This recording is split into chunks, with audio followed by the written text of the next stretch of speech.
ఇవాళ ఎవరో ముక్కు ముఖం తెలియని వ్యక్తులు కాదు, మనలాంటి కుటుంబీకులు, మనలాంటి సామాన్యులు, మన చెల్లెళ్ళు, మన అక్కల్లాంటి వాళ్ళే పెళ్లి చేసుకుంటే నూతనంగా అక్కడికి వెళ్తే ఒక్క తుపాకీ గుండె ఎక్కడి నుంచి వస్తుందో తెలియకుండా నువ్వు హిందువా అని అడిగి హిందువులను వేరు చేసి చంపేసేటువంటి హిందూ ఫోబియా ఈ రకంగా వ్యాపించింది అంటే ఆ కొడుకుల్ని ఎతికి కాశ్మీర్లో ఇల్లు ఎతికి తొక్కబెట్టిన అర్థం మ్యాగ్జిన్ దింపేయాలి కదా, మ్యాగ్జిన్ కొట్టాలి కదా.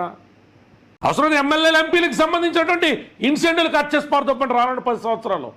ఎమ్మెల్యేల ఎంపీలకి ఇన్సెంటివ్స్ పోతే బతకలేనటువంటి స్థితిలో ఏ ఎమ్మెల్యే ఎంపీ లేడు, ఉన్న నామం మాత్రం ఉంటారు.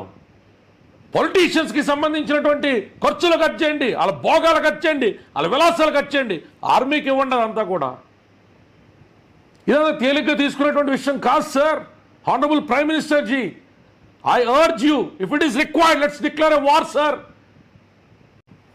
కాబట్టి ఐ అర్జ్ సార్, నేను 4 గోళ్ల మధ్య కూర్చుని నా ఆవేదన చెప్పగలుగుతా, బట్ నేను తుపాకీ పట్టుకుని వెళ్ళలేను కదా, నాకు ఆ ప్రొవిజన్ లేదు కదా. నాలా కొన్ని కోట్ల మంది వెళ్ళారు కదా. భారతదేశంలో ఉన్నటువంటి 100 కోట్ల పై చిలుకు మంది, 130 కోట్ల పై చిలుకు మందిలో కేవలం కొన్ని వేల మందికి మాత్రమే ఆ పోరాడేటువంటి అదృష్టం మా అక్కసలంతా కూడా అక్కడ చూపించేటువంటి అవకాశం ఉంది. కాబట్టి ఆ సైన్యానికి అవకాశం ఉంది. వాళ్ళకి సంఖ్యలు ఏదైనా వేస్తే తీసేయండి sir. Let the army do it's job sir. Let Indian Army do its job, sir. Let us not downsize Indian Army, sir. Let us increase the Army personnel, sir. Let us increase the Army personnels.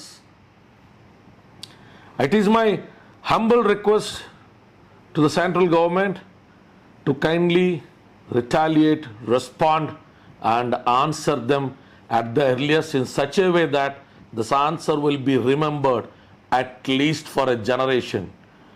కొత్త terrorist అన్న నా కొడుకు ఎవడన్నా తయారవ్వాలంటే ఈసారి మనం సృష్టించేటువంటి మారణ హోమాన్ని చూసి భయం కలగాల.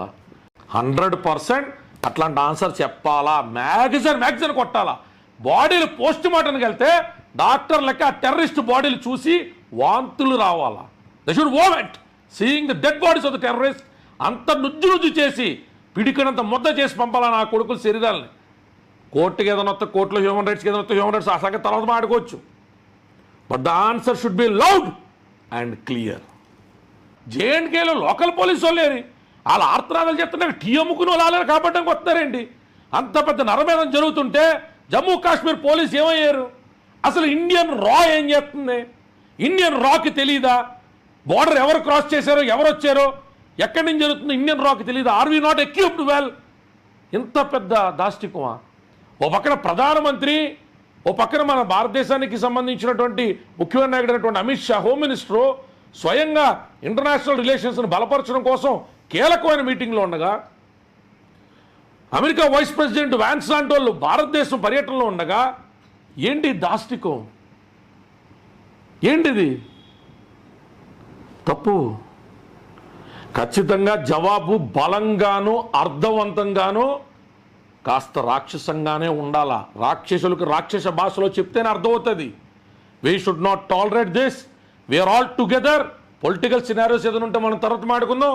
భారతీయులందరూ ముక్త కంఠంతో ఖండించాల్సినటువంటి ఈ దాష్టికానికి మనం ఏ రకమైన రాజకీయ రంగులు అద్దద్దు.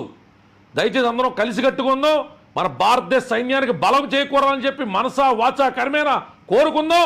ఖచ్చితంగా అక్కడున్న ప్రతి టెర్రరిస్ట్ని ఎతికి మ్యాగజైన్లు దింపారనేటువంటి ఫోటోలు బయటకు వచ్చి దాకా కూడా మనందరం సంఘటితంగా నిలబడదాం.